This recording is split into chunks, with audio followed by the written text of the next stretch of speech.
Barman y estamos de regreso siempre en 88.9 y aquí dentro de este ámbito de gastronomía, de vinos, también vienen grandes bartenders y uno de ellos es Alex Kratena, no es fácil pronunciar el nombre, él es el bartender, el jefe de barra del Bar Artisan en el Hotel Langham en Londres. Hablar de un especialista como él, estamos hablando del equivalente a un gran sommelier. Es como un gran chef también, que mezcla los sabores, que imagina las esencias, que piensa los aromas y los va a mezclar con el ginebra. ¿Qué le va, por ejemplo, a una hoja de menta? Bueno, usted seguramente ha probado hoja de menta o hierbabuena con algún licor, pero ahora imagínese canela o enebro o hoja santa si la conociera Alex. Y todo eso es lo que un gran bartender va a desarrollar, integrar los sabores que de por sí ya los tiene la ginebra, que es un aguardiente, es un destilado de frutas, de hierbas, de flores, ahora sumado al encuentro de diferentes sabores. Sandra Fernández, me da mucho gusto compartir contigo esta entrevista. Y podría parecer fácil el trabajo de un bartender, ay sí, yo le echo un drink, y le echo ginebra, y le echo tonic, pero no, lo que preparan ellos es increíble, ¿no? Claro que no, yo creo que el trabajo que hace gente como Alex, yo siempre digo que son los cocineros de los bares. Justo eso acabo de decir. Son unos chefs que se dedican a mezclar, a generar recetas, a idear, a crear cosas novedosas, explosivas, en donde el conjunto de todas las partes dé un resultado increíble que solos no se puede lograr. She and I think, Alex, that bartenders are like chefs, like the most important chefs in the world. The only difference is that we are used to eat every day, and we have the opportunity to taste sometimes this great food and these great products that chefs decide or create. But it's not easy to find a great thinker, a great chef of the bar like you are. And do you study to be a bartender? Do you study flavors? Do you study chemistry, alchemy? What do you study? Well, as a bartender, you really need to know everything. So we take inspiration from all the different kinds of industry. We reach to sommeliers, we reach to chefs, we reach to the food scientists.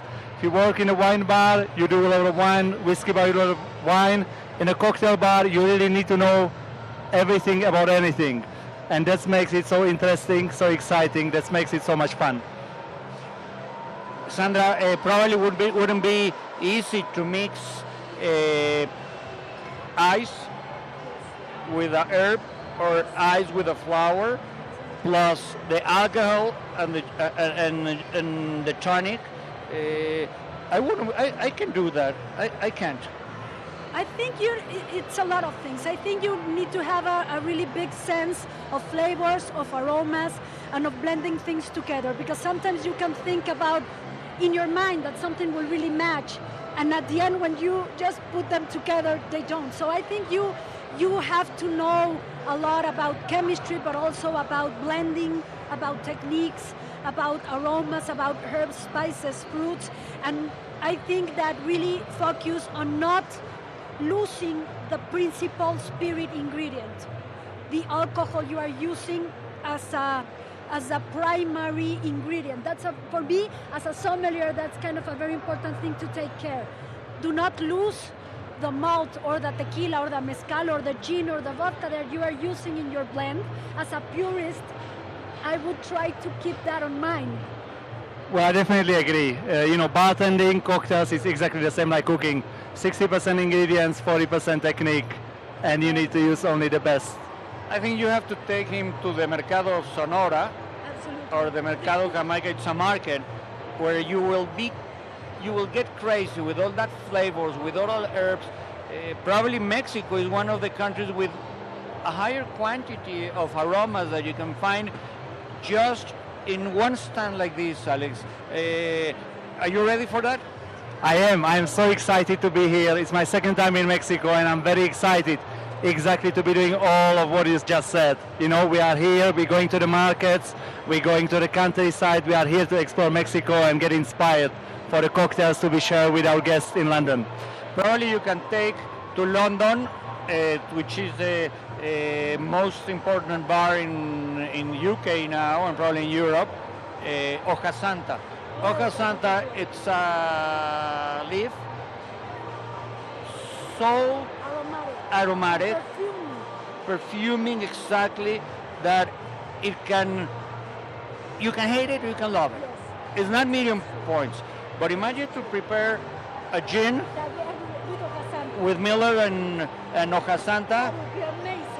It- Amazing. Believe me, they won't forget that. It's a very unique aroma. Hoja Santa has something very unique that you have never ever smelled or tasted in your life. That's for sure, and you can find it any market in Mexico. Imagine vanilla with cardamomo and curcuma together. And anise. anise, all that together. I can't wait, I can't wait. Okay, what are you doing here in Mexico? Well, I came here to meet my friends from Licoreria Limantur, which is one of the most amazing bars here in Mexico, in the world. We are here to work together, to exchange information, to learn from each other, and to make the whole industry better. There are a few bartenders, Sandra, in our country, in the city basically, that they really play with flavors, mixes with flavors, aromas, herbs, and spices like nobody in the world. Eh? And I think it has to do with what you just said. We live in a culture that has so much excitement in aromas, in flavors. We are a very open culture as well. So I do believe that this mixology industry is growing a lot in our country because we are so exposed to all of that. And you have it so at hand. So that's why I really think that we have enormous bartenders in Mexico, because we just have things there in our refrigerator, in our pantry. We just have smelly things and great things and very peculiar and aphrodisiac things. So I When think you say there, it means in this table because I don't see nothing, eh? well, I mean in your house, for example. Everybody. Your house. Yes. But we cannot wait to your house. Why don't we drink something here? We have lots of things here at the bar, so you can just bring something here and play with it. Why don't we invent something, Alex? Well, we should jump behind the bar then. Okay. Okay, we are there. Let's go that move to side. the bar. Which one of these gins are you going to choose to make a drink today, or choose a couple, whatever you want? Okay. Well, Beefeater is only around the corner from where I work, so Okay. maybe we can reach to that. I used to drink Beefeater on the rocks and a little bit of tonic, which is not very surprising, right? Not really surprising.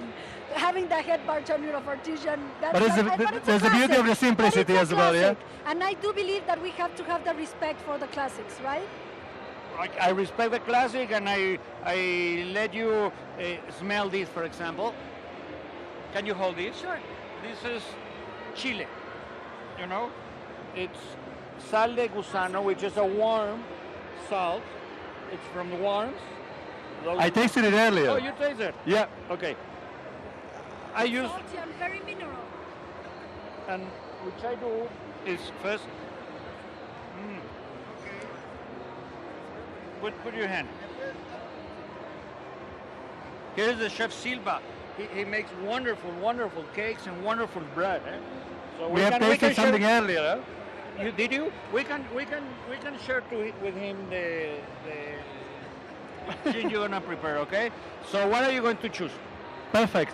Well, we've spoken about Beefeater, We just have Okay, you hold it. but because we are in Mexico, we need to reach on the other side of the bar, and we're gonna grab a mezcal as well. Oh, la la. Imagínate, Sandra, va a ser mezcal con ginebra. Está fantástico, me encanta. Fíjate que hay un video en YouTube, si alguien lo quiere buscar o googlear, en donde está haciendo un drink con tequila en una calavera, una cosa increíble, en una cabeza, como en una calavera, impresionante. No, bueno, con razón ganó. Y ahora, Razón ganó. medio trago de ese y vuelas, ¿no? Yo creo que es para compartir, to share with share, friends. no, to share. To share. To share, no to share. To share. To share, espadazo. Okay, so we're gonna make the upgrade. We're gonna pimp my gin and tonic. So we're gonna make a rim of this gusano warm chile? powder, Uh-huh. and we're gonna combine tequila mezcal and the tonic. And I wish there is some hoja santa here for him. It would We be should great. get some for him. Absolutely. Sandra, ¿y qué ginebras tenemos acá hoy? Mira, tenemos clásica Beefeater, tenemos nuevas como Martin Miller, como Ish, como Haswell. Creo que tenemos una variedad increíble hoy en México. Acaban de llegar, de hecho las tenemos recién llegadas, las vas a presentar tú en primicia. Llegaron prácticamente esta mañana muchas de ellas. Ah, caray. Estamos empezando a incursionar en México. Afortunadamente nos estamos subiendo al tren de la ginebra. Yo llevo ya mucho tiempo tomando ginebra y mezcal, También es mi drink. Ginebra y mezcal son mis bebidas también. Copiona. Y En gustos. copiona en Por gustos. algo nos parecemos. Y mira, nada más la rapidez con la Claro. que lo prepara. Déjame ir por una información Claro. que tengo. So you have squeezed a little bit of lemon, right? Yeah. Bit of lime. We combine the the mezcal with some gin. We're gonna top it up simply with the tonic. La ginebra, déjenme platicarle, es un aguardiente inglés que se deriva de Ginever holandés o de Genever holandés con una graduación alcohólica que suele variar entre 43 y 47 grados y se obtiene básicamente por destilación de cebada al maltear o rectificar con bayas, enebro, aromatizar con cardamomo, con algunas hierbas, que lo que hacen es darle una fragancia diferente. Y esto lo estoy platicando mientras Alex nos preparó un drink. What is inside?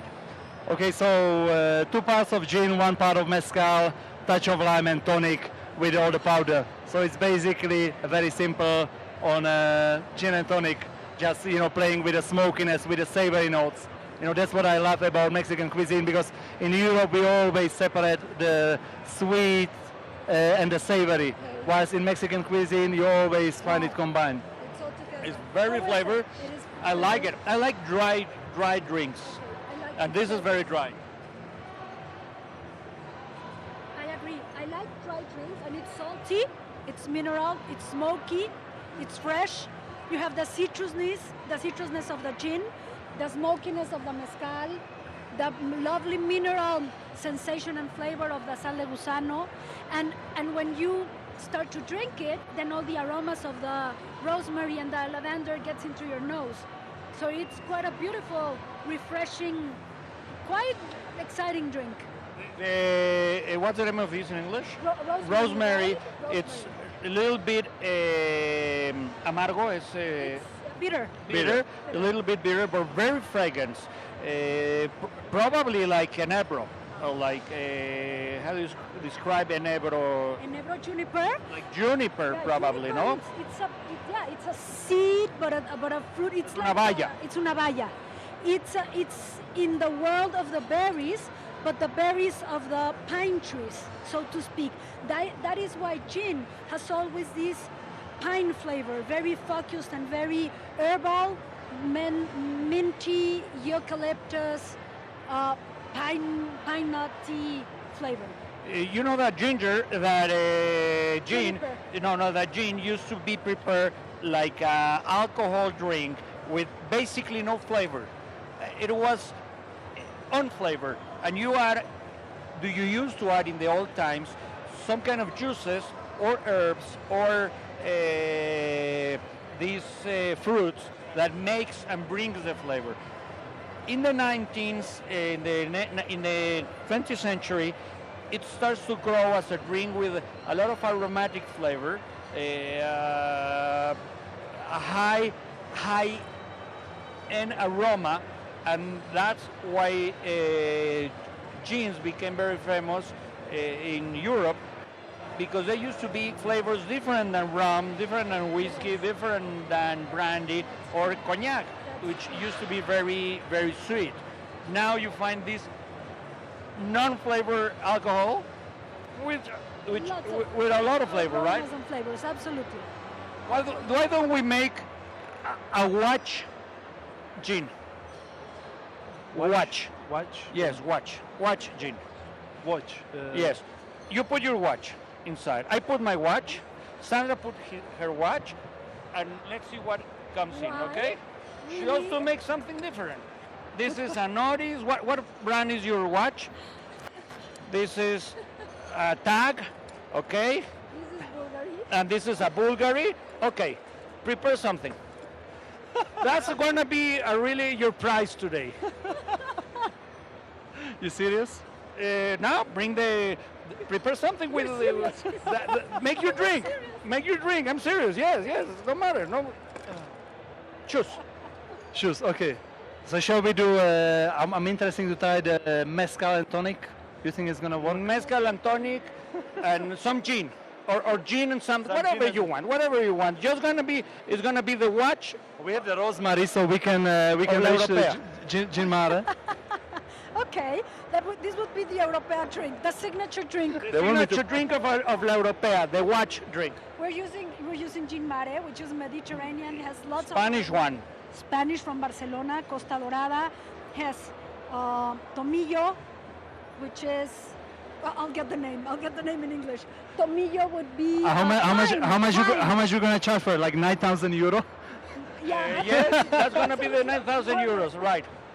The 9,000 euros drink of La Europea tonight. The watch ginger. Perfect. The watch gin, I mean. So a lot of gin. We want some fragrant basil from Mediterranean. Okay. The lemon peel. Gin mare has basil in its infusion, you know. It has basil, it has olives as well, thyme. Mira, Eduardo Solorzano, acabamos de crear el watch drink.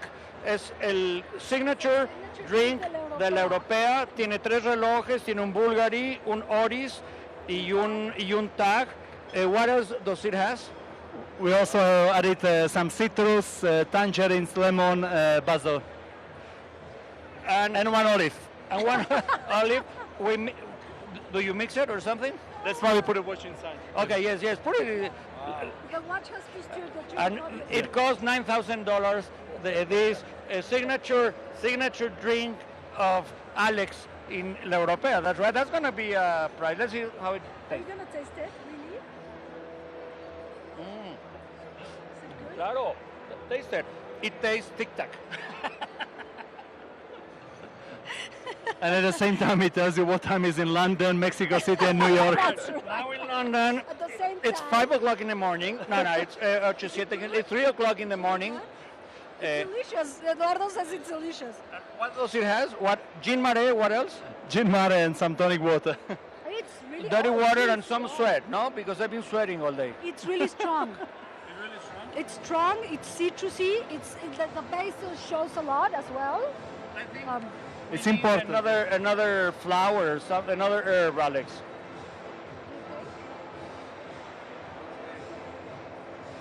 Now you can tell me which one is the favorite technique to create a drink. Oh, it depends on the thing I'm creating, probably. Yeah. So there's not one. I love to mix things in general. No. My favorite technique, I enjoy throwing because it's very visual. So you More know, than this? More visual than this?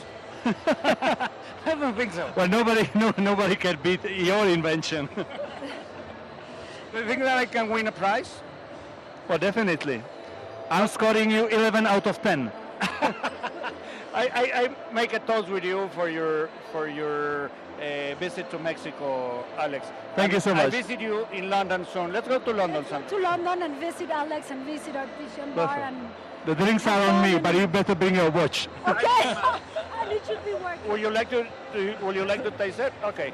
Este es el watch drink de la Europea que tiene ginebra y tiene gin mare y la genialidad de Alex Lakham, de Alex Kratena, Alex Kratena del Hotel Lakham en Londres. artisan. Muchas gracias. El bar artisan. Muchas Thank you gracias. very much, Thank you. Thank you, Alex. sharing your Salud. experience. Gracias. Have you tasted? It's amazing. Amazing, right? I'm going to give Salute. another drink.